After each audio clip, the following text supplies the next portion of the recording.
Test, test, test, 1, 2, test, test. Good.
Minute warning, 2-0. Yep.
Reporter microphone, test 1, 2, 3. Reporter question asking microphone, test 1, 2, 3. Media, can you hear the reporter microphone? Yes, good. Thank you.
2-minute warning.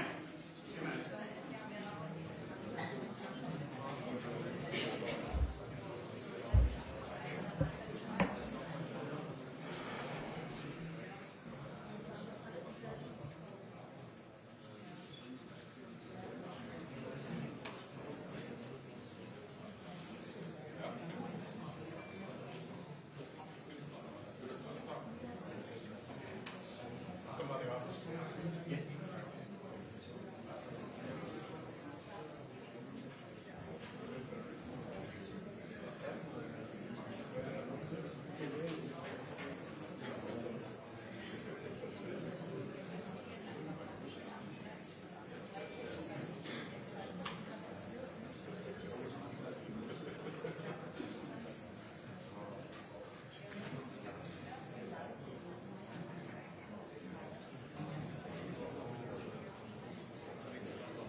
Good afternoon, everyone. Thank you very much for being here today. It is my pleasure to introduce Secretary of Defense Lloyd J. Austin III.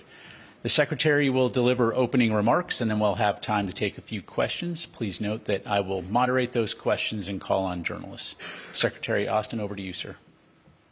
Well, good afternoon, everyone. Thanks for joining us today. And I know that all Americans are thinking today of President Jimmy Carter on this National Day of Mourning. He was a great son of my home state of Georgia, a man of deep faith, and a tireless champion of democracy and human rights. And I hope that President Carter's legacy will continue to inspire people around the world to find their own ways to serve. Now, all Americans are also watching the terrifying wildfires that are ripping through parts of Southern California.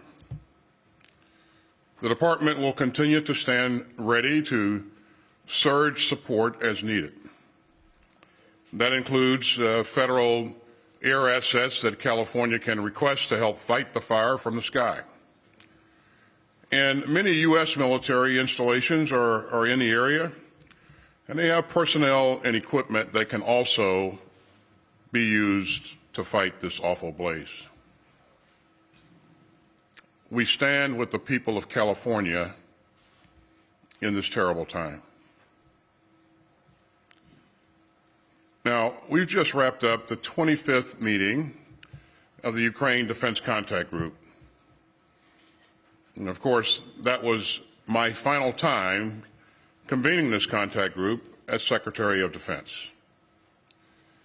And I ended our session by challenging this history-making coalition to continue to support Ukraine.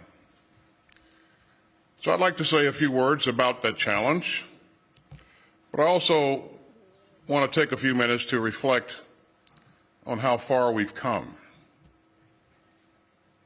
You know, throughout the day, I've been thinking back to our very first meeting here at Ramstein. We gathered on April 26, 2022, nearly 1,000 days ago.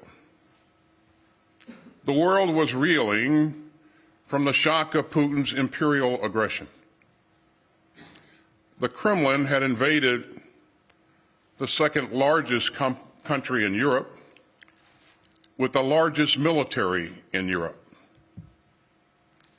And Russian troops had just massacred Ukrainian civilians in Bucha. And many pundits said that Ukraine was doomed. But President Biden saw a way forward, paved by Ukrainian courage and allied commitment. And I came to Ramstein after a secret visit to Ukraine with Secretary Blinken. We were in Kyiv during Orthodox Easter, and Ukrainian citizens were huddled in churches to pray, and Ukrainian leaders huddled in bunkers to plan. I heard directly from Ukraine's most senior leaders what it needed most, from President Zelensky on down. Now, in the days after Putin's all-out invasion, many countries were flooding Ukraine with ad hoc donations of ammo and other capabilities. But I knew that if Ukraine was to survive, we needed to coordinate that security assistance. And we needed to do so in a way that met the evolving nature of the fight. So I convened nations of goodwill right here at Ramstein, and I carried with me the urgency that I heard in Kyiv just hours earlier. So I opened our hastily arranged first meeting by urging some 40 countries to build a common understanding of the situation in Ukraine. And today, this contact group provides more than a common understanding. It provides a common cause. And today, some 50 countries of conscience are coordinating closely with Ukraine to send vital, consistent, and cutting-edge security assistance. And that has helped turn Ukraine's struggle into one of the great military success stories of our time. The Ukrainian military has shown breathtaking courage. And the Ukrainian people have shown magnificent defiance. Ukraine's cause has inspired free people everywhere, including in my country. And you know, back in the desperate days of February 2022, Ukrainian citizens were making Molotov cocktails to defend their homes. But today, with the help of this contact group, Ukraine has a battle-tested military and a booming defense industrial base. We're meeting the most urgent needs of Ukraine's troops, even as we're building Ukraine's future force. And over the past 3 years, we've helped coordinate striking improvements to Ukraine's capabilities, all while managing our own readiness. Now, we know that no single capability will turn the tide. So we have always stayed focused on what works and on the combined effect of Ukraine's capabilities. You know, Ukraine has started to fly fourth-generation fighter jets. It now fields advanced Western air defense capabilities. And it produces and operates state-of-the-art unmanned systems.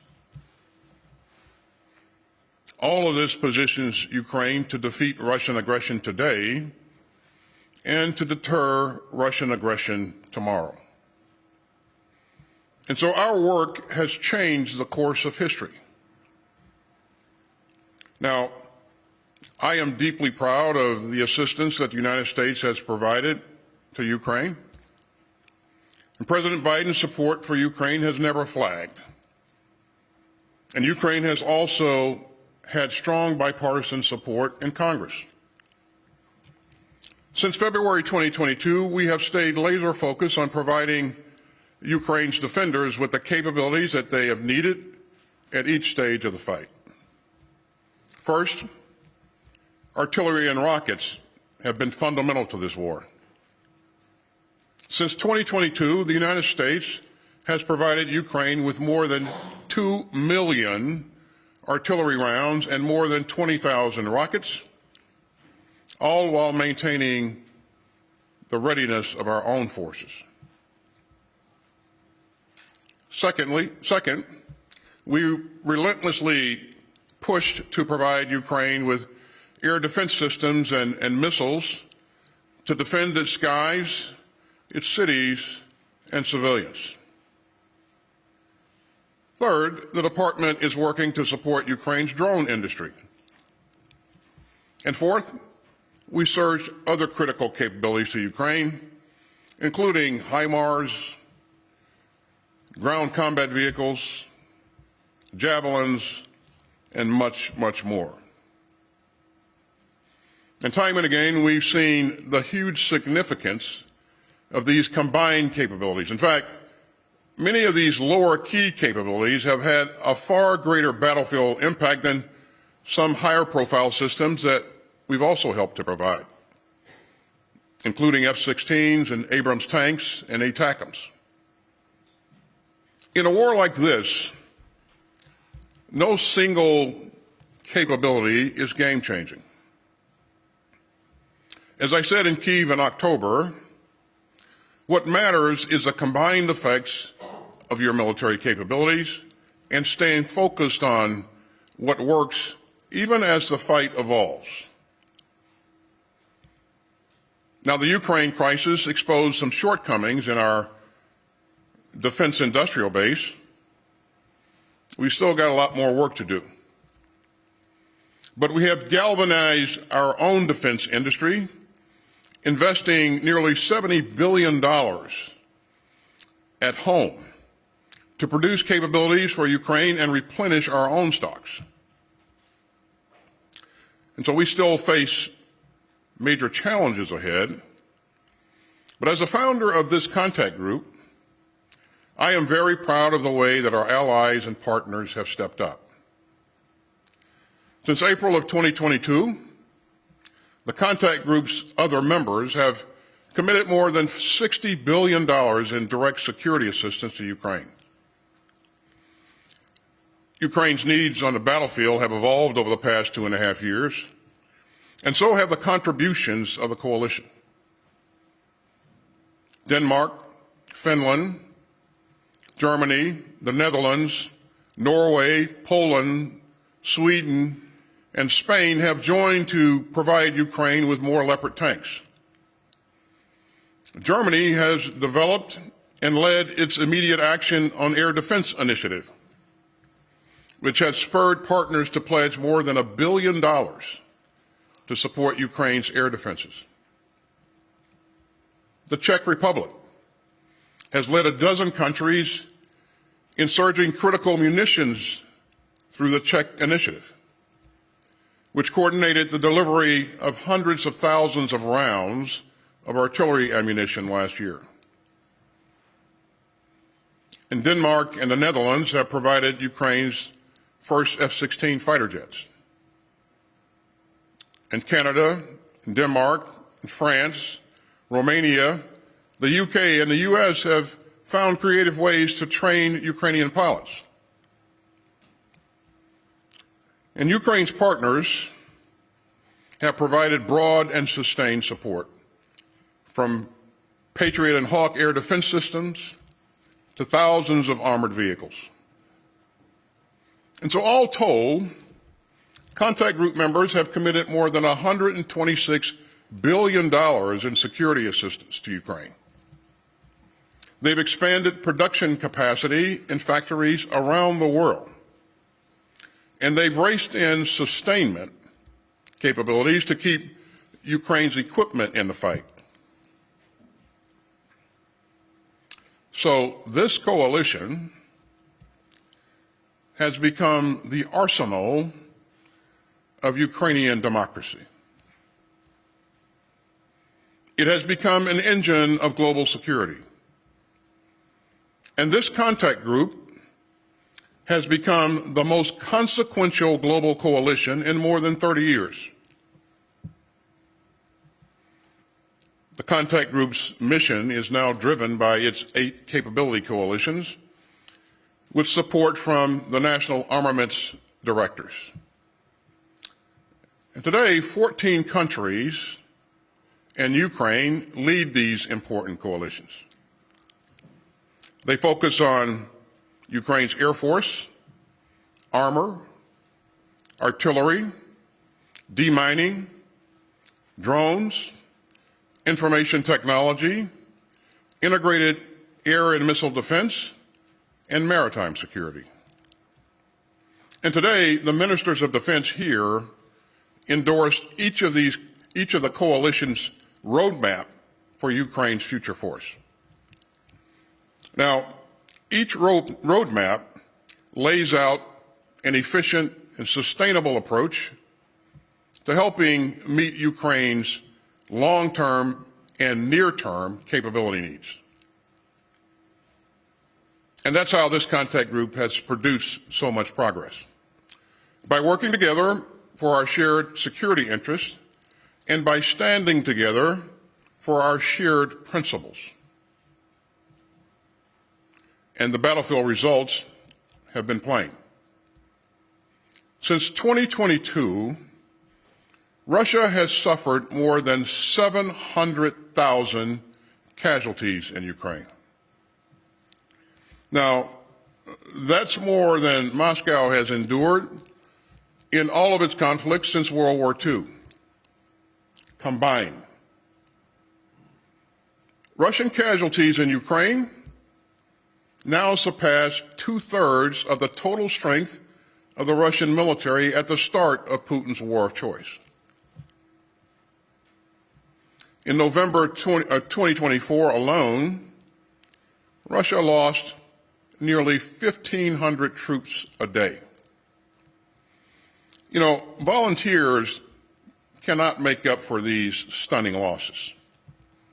And so the Kremlin has been reduced to scouring Russia's jails and coercing contract soldiers. Moscow has even rushed troops from North Korea into a war that they don't belong in.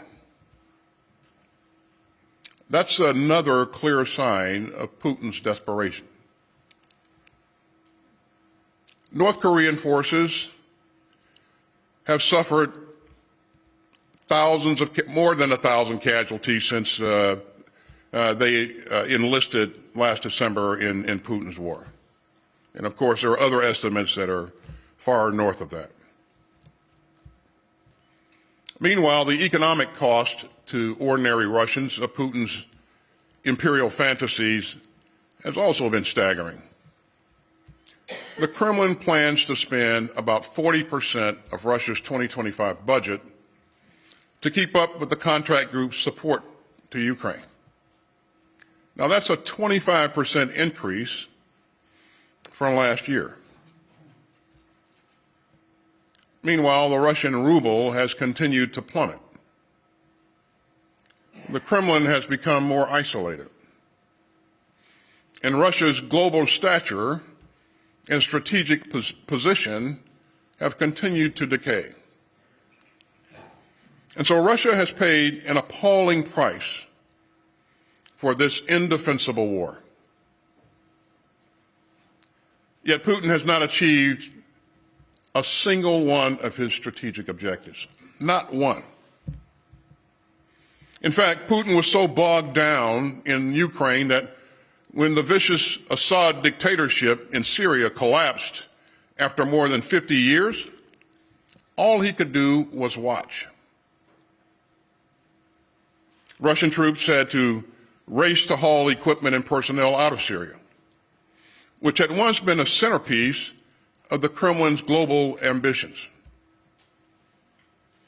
Putin's failure to save the Assad regime is a stark warning to the few remaining countries that might align themselves with the Kremlin. Now, I am deeply mindful of the anguish that Putin has inflicted on Ukraine. For Ukraine, these have been years of tragedy, of entirely unnecessary agony caused by one man's imperial greed. In my final hours at Ramstein as Secretary of Defense, I mourn for every Ukrainian man, woman, and child killed in Putin's murderous war. And I salute the Ukrainian troops who are fighting so bravely for their country and for their freedom. And this coalition has had their backs for nearly 3 hard years of war. And we must not stop now. So I'm leaving this contact group not with a farewell, but with a challenge. The coalition to support Ukraine must not flinch. It must not falter, and it must not fail. Ukraine's survival is on the line, but so is all of our security.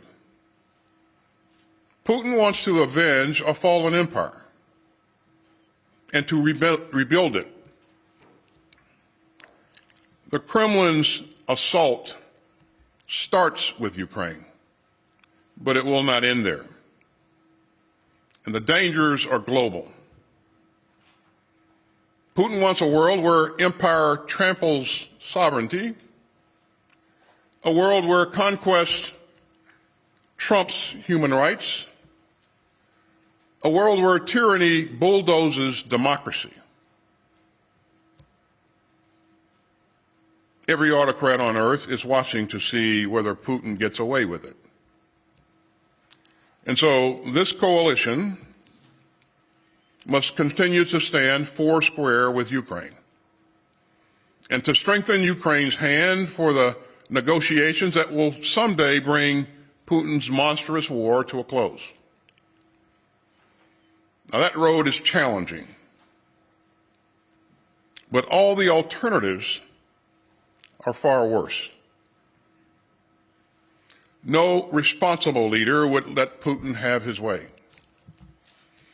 As I have said, peace is not self-executing. Order does not preserve itself. And security does not expand on its own. And so we must stand up for our security. We must hold firm to the bedrock principle that aggression is a sin. And we must never lose our nerve. So let me again urge countries of conscience from around the world to help Ukraine succeed and to ensure that Putin does not prevail. And to my brave Ukrainian teammates, and to my friends who have already given and sacrificed far too much, let me urge you to stay in the fight. We have come so far over the past 25 years, the past 25 meetings of this contact group. And the structure of this coalition is built to succeed, built to adapt, and built to last. 3 years ago, at the founding of this contact group, I said here at Ramstein that this coalition reflects a galvanized world It still does. I call Putin's war baseless, reckless, and lawless. It still is. And I call the Kremlin's onslaught a challenge to free people everywhere. It still is. I will always be proud that the Ukraine Defense Contact Group has held high the torch of security and freedom. And so I will keep saying it. Free people must refuse to replace an open order of rules and rights with a violent world of force and fear.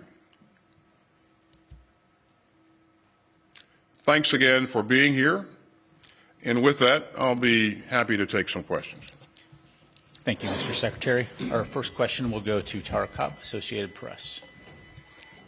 Mr. Secretary, I'd like to start with the wildfires, given the scope and the destruction going on in California. Why haven't more troops and aircraft been sent? Is it because California hasn't asked? And if they do ask, how quickly could DoD send additional assets there?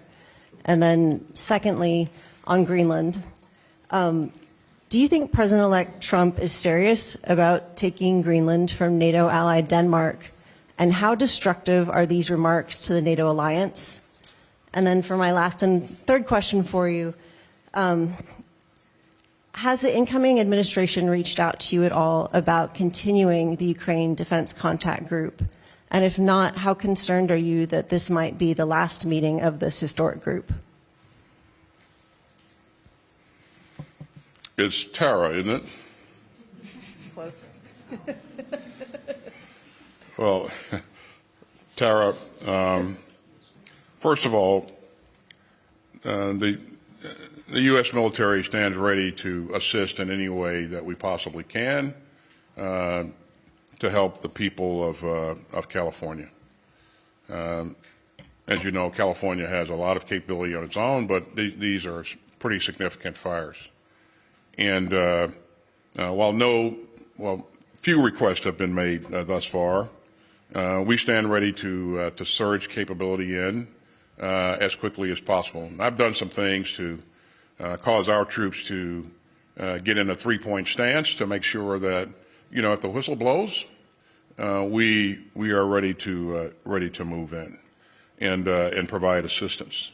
But and so far, those additional assets have not been requested? Well, we are providing some modular firefighting systems so that when the winds allow, we're able to employ that system in support of California. But we have a lot more capacity, a lot more capability that can be requested, and so we're going to make sure that we remain closely linked to Director of FEMA and the leadership in California to ensure that if they have a need, then we're ready to respond. In terms of the contact group, your question is whether or not the next administration will decide to continue this effort. That is a decision that's, you know, that's for the next administration to make, and I won't speculate on which direction they would go in. But what I will tell you, Tara, is that this is important to not only to Ukraine, but to the United States of America, to Europe, and to the entire world. And as you know, we've seen bipartisan support in Congress. And, you know, I think that, again, it's up to the future administration to make their own decisions. We want to make sure that we've done everything we can to ensure that, you know, we're continuing to support to provide, and they have the options to go in whatever direction they want to go in. I'll also tell you that I heard from my colleagues here today in stereo, you know, a number of times that they really believe that this is important, and they really believe that this format has served us well. And so we'll see what happens. It's not the only format that can work, obviously, but they believe that this is important. So, And on Greenland, do you think Trump is serious about taking Greenland? I would defer that question to the president-elect. I won't speculate on whether he's serious or not. But how destructive is that to the alliance? Going to move on to the next question. Our next question will go to Uta Spanenberger from ARD. Mr. Secretary, one last question. Looking back at 25 Ukraine group meetings, would more help have been possible, or did the group fall short because individual nations allowed themselves to be too intimidated by Putin's aggressiveness and nuclear threats? So, Uta, you just heard me say that Russia has experienced 700,000 casualties. And the war's not over. They will continue to experience more casualties going forward. They've lost a lot of equipment. Putin's isolated. He doesn't have the ability to project combat power as he would have had in the past, and we saw that with Syria. So I think I would challenge as to whether or not Ukraine has fallen short. I think Russia is falling short. Those numbers of casualties, without accomplishing a single strategic objective, that's unthinkable. Unthinkable. So I think this format and our ability to rush urgently needed security assistance into Ukraine has been quite remarkable. We've done that at a speed and volumes that have not been seen in the past.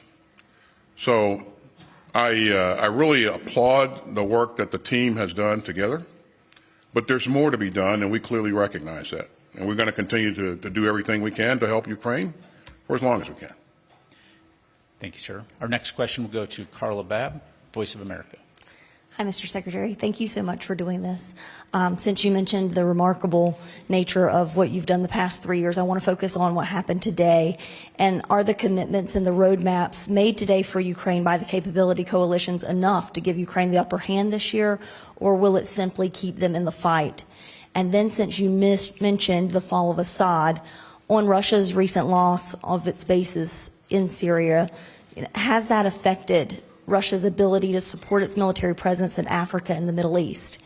And then finally, the Justice Department has acted on behalf of the Pentagon in your final days in office to enforce plea deals in the 9/11 cases. Why is this so important to you? And is deferring justice to families who have been waiting more than 20 years in limbo potentially denying them justice? Carla, tell me what your first question was again. First one is about the capability coalition's commitments. Is it enough to give Ukraine the upper hand, or will it keep them in the fight? The capability coalitions, I think, are doing tremendous work to build the future force for Ukraine, even as countries continue to support Ukraine in the current fight in a very credible way. And so as we look at what the capability coalitions are doing, and when things come into play, when they become available in terms of capability, it is quite impressive.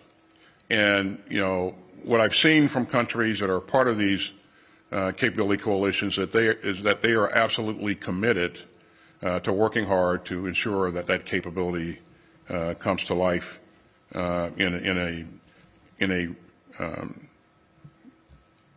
expedient time, matter of time. So I'm optimistic about what we're doing with the capability coalitions. I do believe that it will provide the means to continue to modernize Ukraine's military, which will help it accomplish other things in the future. And if you think back at where we were when this fight started, it was a military based on Soviet equipment and used a lot of Soviet doctrine, we are a long way from where we were then. So the final question out of the 8 questions that you had, Carla? Just 3 this time. Was regarding the Guantanamo Bay, a recent decision. I've stated where I am on this, and I haven't changed. And so we are in the process of appealing that ruling, and since we are appealing it, I don't have any comments to make on the issue. And then on the post-Assad, Russia, have you seen the loss of the bases in Syria affect its ability to conduct military operations in Africa and the Middle East? I think that, based upon the fact that Russia used its capabilities, its bases in Syria to project combat power into Africa, I think that we will see a knock-on effect. We will see that this will affect their ability to place capability into Africa as they have been in the past and sustain that capability. So yeah, I think it's going to have an effect. Our final question will go to Anselm Stern from ZDF. Thank you very much, Mr. Secretary. In a few days, Donald Trump will be president. Will the United States remain a reliable partner in NATO? And what do you expect from your successor as Secretary of Defense? Thank you. The United States of America has always been a reliable partner. We will always be a reliable partner in the future. Just like any other country, we have administrations change, and some policies change from time to time, but our values don't change. Our commitment to allies and partners doesn't change either. So in terms of what I would expect, that's irrelevant. The question is, what does his boss expect from him? And, I've had a great boss that I've had the ability to engage frequently and been given the latitude to, accomplish what needs to be accomplished. And so it's been a great experience for me. And I would hope that any future Secretary of Defense would enjoy that same kind of relationship. If you don't have that relationship, it's a very difficult job to do. But I've been blessed to work with, to be able to work with an incredible team in DOD, but also, in the cabinet, especially the members of the National Security Council. It's all been very positive. It's all been a very positive experience, and that's a great thing because if you look at the challenges that we've been faced with, we've had to manage multiple significant challenges simultaneously. We were able to do that because I think we had a very solid national security strategy. My boss continued to resource us in a way that allowed us to execute that strategy, and so it's been a pretty good experience for me, and I have thoroughly enjoyed having the opportunity. And I think if you look at where we are right now, our adversaries are weaker. Our relationships with our allies and partners are stronger. The economy is as strong as it's been in a long time, and so I think we're in pretty good shape. And Patrick, I think that's the last question. Thank you, Mr. Secretary. That was the last question. This concludes our press briefing, ladies and gentlemen. Thank you for joining us today. All right. Thanks, everybody.